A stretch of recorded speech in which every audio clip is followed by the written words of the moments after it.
السلام علیکم۔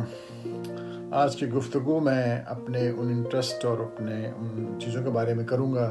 جس کا میں شاید شروع سے ہی شوق رکھتا تھا اور ہے۔ تو جب میں پاکستان سے آیا ارلی 70s میں، تو میں نے وہاں سے ایک نکلتے وقت ایک کتاب خریدی۔ اس کتاب کا عنوان تھا ابن الوقت۔ ابن الوقت جو تھی یہ ڈاکٹر ڈپٹی نذیر احمد صاحب کی لکھی ہوئی، ڈاکٹر نذیر احمد دہلوی کی کتاب یہ ہے۔ اس کا پہلا ایڈیشن 1888 میں شائع ہوا۔ یہ اصل میں سیاسی اور معاشرتی تصنیف ہے جو کہ ہندوستان کے مسلمانوں کو جو چیلنجز درپیش تھے 1857 کے جنگ آزادی کے بعد، ان کی کیا حالت بنی اور وہ کس طریقے سے اس انگریزی تعلیم کے مخالف رہے کثرت سے مسلمان۔ تو اس دوران اور اس تمام ہیجانس کے دور میں یہ ایک خیال ڈاکٹر صاحب کو آیا، انہوں نے یہ کتاب لکھی اور اس میں وہ نقشے پیش کیے جب کہ مسلمانوں کو انگریزی وزاداری، انگریزی اٹھنا بیٹھنا، بات کرنا، یہ انگریزی سیکھنے کی طرف متوجہ کیا گیا۔ بہرحال گو کہ ڈاکٹر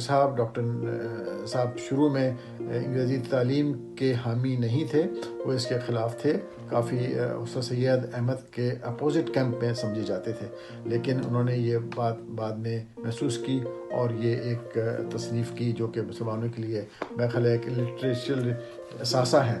اس کی جیسے میں نے پہلے بتایا کہ یہ 1888 میں پہلا ایڈیشن آیا اور اس کے بعد یہ 1970s کے شروع میں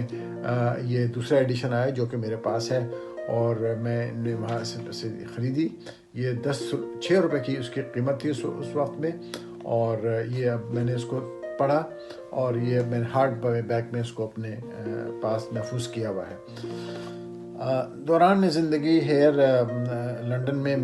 یقیناً اسٹوڈنٹ ڈیز میں جب میں کافی ایکٹیو تھا، کالج کے پڑھائی کے علاوہ سوشل ایکٹیویٹیز میں، مشاعروں میں جانا، ڈیبیٹس میں جانا یا اسٹوڈنٹ ایکٹیویٹیز میں حصہ لینا۔ پاکستان اسٹوڈنٹ فیڈریشن یہاں ہوا کرتی تھی، غالباً ابھی بھی ہوگی، جس کے اندر میں کافی پولیٹیکلی ایکٹیو رہتا تھا۔ تو وہ بہت مشاعرے وغیرہ آرگنائز کیا کرتی تھی، وہ آرگنائزیشن جو تھی پاکستان اسٹوڈنٹ فیڈریشن کی۔ تو مختلف لندن یونیورسٹی کے مختلف کالجز میں مشاعرے ہوا کرتے تھے۔ اس دوران میں نے یہاں پہ رہنے والے شاعروں سے بھی شناسائی حاصل کری، اور لیٹ 70s میں جب ضیاء الحق کا ماشاء اللہ اپنے شدت پہ تھا،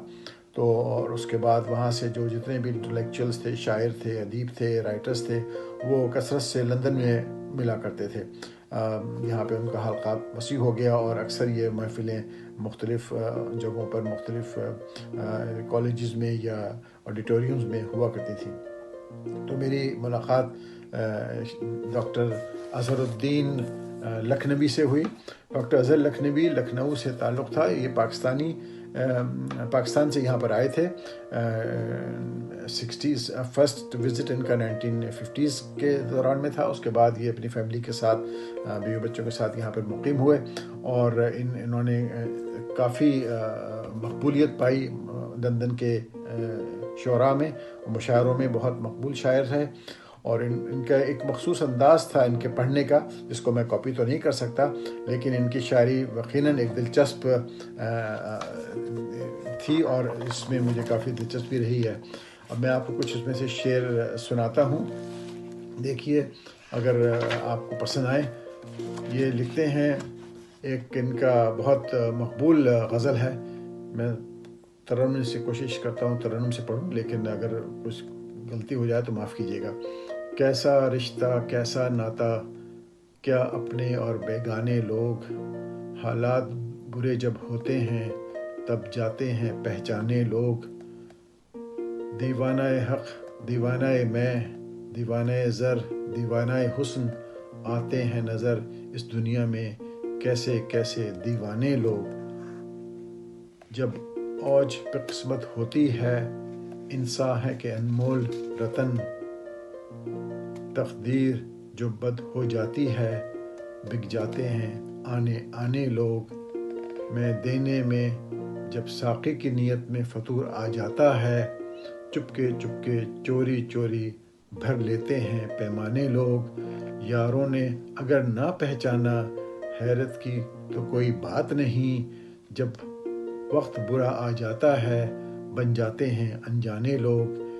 کہتا ہے جو مجھ کو دیوانہ وہ خود ہی ایک دیوانہ ہے، آتے ہیں نظر دیوانوں کو دنیا میں سبھی دیوانے لوگ، غیروں نے اگر دکھ پہنچایا تو کیا کوئی گلہ کی بات نہیں، کیا کہیے گر دکھ پہنچائیں خود جانے اور پہچانے لوگ، دنیا میں کچھ ایسا کام کرو ہر شخص ہمیشہ یاد کرے، مرنے پہ لہو کی سرخی سے تا عمر لکھیں افسانے لوگ، صد شکر دیار غیر میں بھی آج احباب سجاتے ہیں محفل، کیا کم ہے نظر آ جاتے ہیں کچھ جانے اور پہچانے لوگ، ممکن ہے میرا میخانہ بھی بن جائے خدا کا گھرانہ اظہر، ایسی بھی گھڑی تھی پیتے تھے کعبے میں کبھی پیمانے لوگ۔ یہ ان کی ترجمان زندگی کی ایک غزل تھی جو میں نے آپ کو بھی پڑھ کے سنائی ہے۔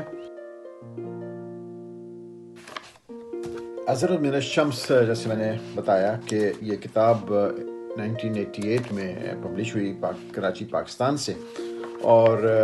اس میں جو اپریسیشن ہے وہ لکھنے والے ہیں حبیب حیدرآبادی، لکھتے ہیں مرزا غالب کے جشن 100 سالہ کے موقع پر لندن میں ایک مشاعرے کا انتظام ہوا تھا جس میں انگلستان بھر کے شعراء نے شرکت کی تھی۔ اس مشاعرے میں پہلی بار ایک شاعر کو سننے اور دیکھنے کا اتفاق ہوا تھا۔ وہ وضع خطا سے نستعلیق گفتگو میں شائستہ، خوش لباس، صاف ستھری سادہ زبان میں اپنے احساسات کی ترجمانی کر رہا تھا۔ یہ خوش فکر شاعر آپ اور ہمارے ڈاکٹر اظہر الدین ہیں۔ انگلستان کے ادبی حلقے کو باوقار رکھنے میں ان کا بڑا حصہ رہا ہے۔ ان کی وزاداری آداب محفل کے طور طریقے، سرتاپا شائستگی نے ان کو نہ صرف اپنوں بلکہ غیروں میں بھی ہر دل عزیز کر دیا ہے۔ مختلف تجربات کو خوبصورتی سے بیان کرتے چلے جاتے ہیں۔ نہایت سہل اور سادہ الفاظ میں مختلف مضامین کی ادائیگی اظہر صاحب کا کمال ہے۔ ان کے کلام کی سادگی اور سلاست کا ترہ امتیاز ہے۔ عام مشاعرہ ہو یا خاص، ان کے اشعار اور آواز میں وہ جادو ہے کہ چھوٹی سے چھوٹی محفل میں بھی بہت بڑا مشاعرہ تخلیق ہو جاتا ہے۔ ڈاکٹر اظہر لکھنوی قابل مبارکباد ہیں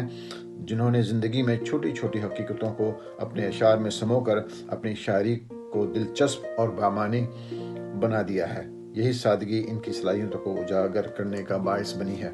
چلیے دیکھتے ہیں اس میں سے اگر میں کچھ مضمون الگ کر سکوں اور آپ کو سناؤں، اور میری ترنم کے بغیر آواز ہوگی، آپ برداشت کر لیجیے گا۔ لکھتے ہیں پھر کوئی گیت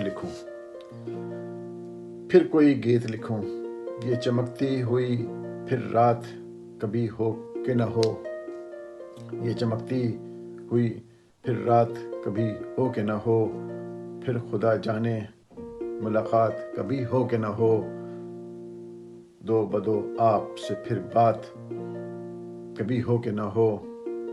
وقت بہتر ہے ذرا دل کو بہل جانے دو،